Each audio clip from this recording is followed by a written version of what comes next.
ট্রেনের মধ্যে এরকম আরামদায়ক জার্নির জন্য তোমাদের কি কি দরকার? একটা কনফার্ম টিকিট আর একটা কম্বল?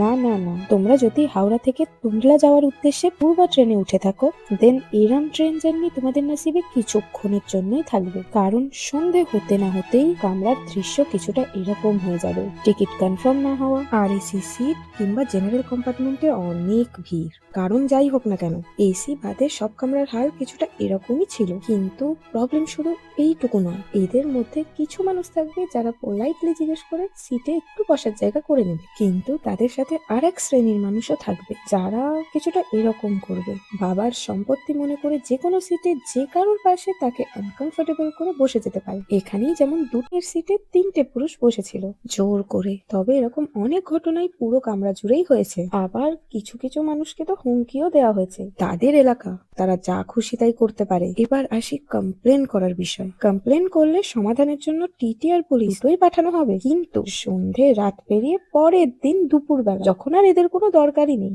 তো নেক্সট ট্রেন জার্নির আগে এলআইসি করিয়ে নিও।